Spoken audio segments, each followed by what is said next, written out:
Oh, this is Containment. A coward has many guises, and my bluff has been called. I'm not a brave man. I slept with a night light on until I was in my 20s, yet here I am, Mr. Tough Guy. The first line of defence against forces unknown.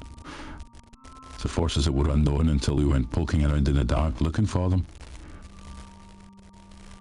The warning signs are all there. All I had to do was accept them. Now look at where I am. This whole situation is a mess, everything is out of hand, and it's all my fault. Now the only way forward is with uncertainty, fear, and trepidation. I should have pulled the plug on operations. There was more than enough conclusive data to suggest Keephold Containment was failure. Possible containment failure, sorry. But no, I just had to go and poke the proverbial bear with the quantum stick. What could go wrong, I saw. I've always known certain inherent dangers came with the job, but I was in charge of local containment. I rarely ever got to see a subject in its natural habitat. I spent most of my time in the lab, so I jumped on the opportunity to assist in live capture. Funds were sparse, they always were. That's the thing about clandestine operations. It's hard to fund something that doesn't exist, so I was the only available containment expert. It was my job to ascertain and evaluation of success. On my initial assessment, I concluded we were understaffed and underfunded.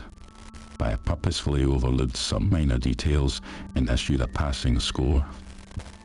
It was a Class 2 assignment, a simple grab and bag job.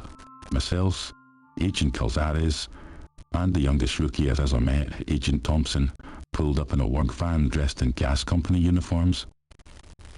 The event had occurred in the basement as an old 2-story house. I was so excited I forgot to unbuckle my seatbelt before I stepped out of the van. I felt the strap bite into my shoulder as I lurched forward. "Shit," I said. "This isn't the time to be clumsy," grumbled Agent Calzares as he crossed himself, slid out of the driver's seat. "I didn't know you were religious," I said, unbuckling and sliding out of my seat. Agent Calzares walked around the van and opened the side door.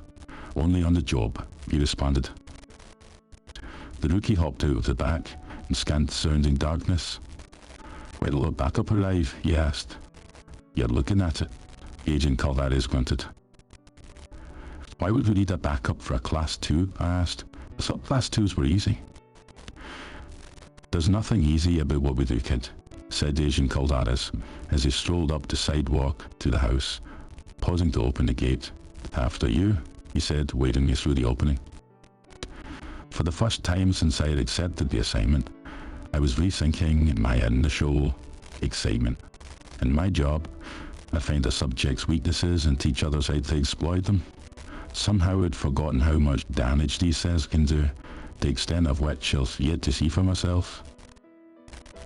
Sure, I'd dealt with plenty of Class 2 subjects in the lab, usually heavy sedated and in a secured cage, but I've never been near an anomalous subject without arduously strict guidelines and fail-safes in order. In the field, anything can happen, and I was standing at the threshold of uncertainty with nothing between myself and madness, but a cherry-red door ready to be opened.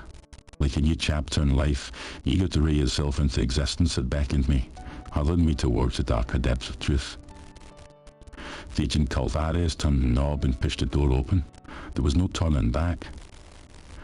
We stood for a moment staring into the dark entryway. At my request, we had the power shut off, which increased the safety of operations by 2%. Only a fool would have left on.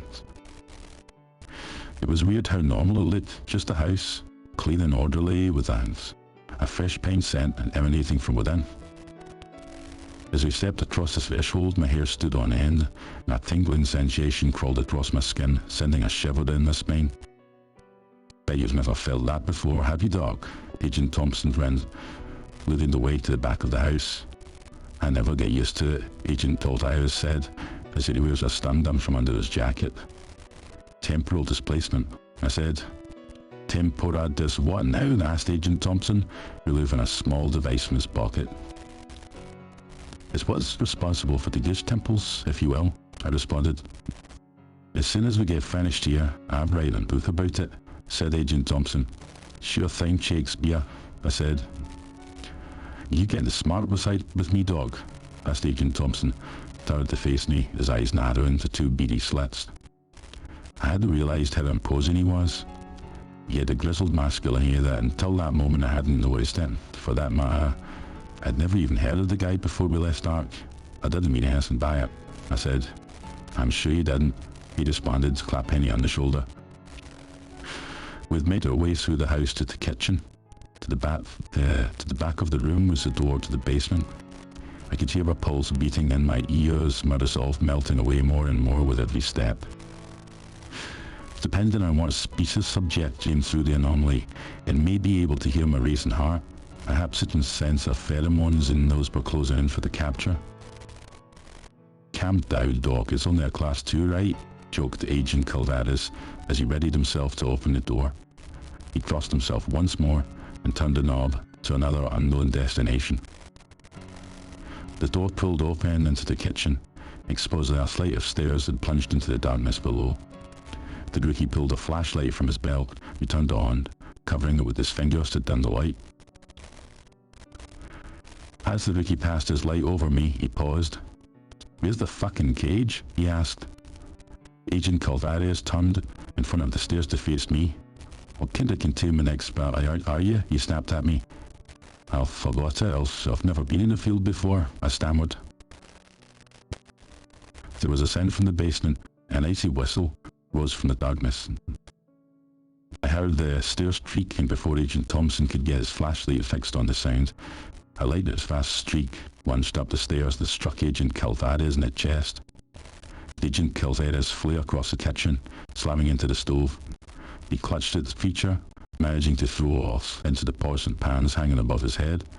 The feature was back on him before the first pan hit the ground. Get it off, yelled Agent Calvaris. Contain, contain. I was frozen. I couldn't move. I could see blood forming on Agent Calvaris' chest and arms. The subject appeared to be a Class 2 scrapper. They're not very big, but they make up for it with thick skin, razor-sharp everything and ferocity. It was all Agent Calvaris could do to keep it at bay. Contain, he kept shouting as the skipper lunged and nodded his arms and chest. Agent Calvaris fell to the floor, grabbed the oven door, opening it as he fell. Seizing the opportunity, I punted the skipper into the oven and slammed it shut, pressing hard against it to keep it closed. Took you fucking long enough, Agent Calvaris grunted, rising to his feet, and his chest and arms looked shredded even in the dark. The stripper stashed around in the oven so hard I struggled to keep it shut. Agent Calvaris grabbed a chair and slid under the handle. Once I was confident what the door was going to hold, I stood. Where's the kid? Agent Calvaris asked. In all commotion, I hadn't noticed he was missing. The door to the basement stood open. There was a soft flow of light in the basement, just enough to see the bottom of the stairs. Agent Calvaris approached the stairwell. Agent Thompson, he called down the stairs before turning to me. Find the stun gun, he said, and started down the stairs. Do you think there's more of them? I asked, little steps in the kitchen for the stun gun. Doesn't seem like there's two, does it? Not likely, but not impossible either, Agent Calvaris responded before continuing. For our sake, let's hope it's another stripper and not something else. I've read the stun gun underneath a counter on the far side of the kitchen. These are your garden variety stun guns. They aren't electric. Instead, they rely on a focused frequency unique to the anomaly.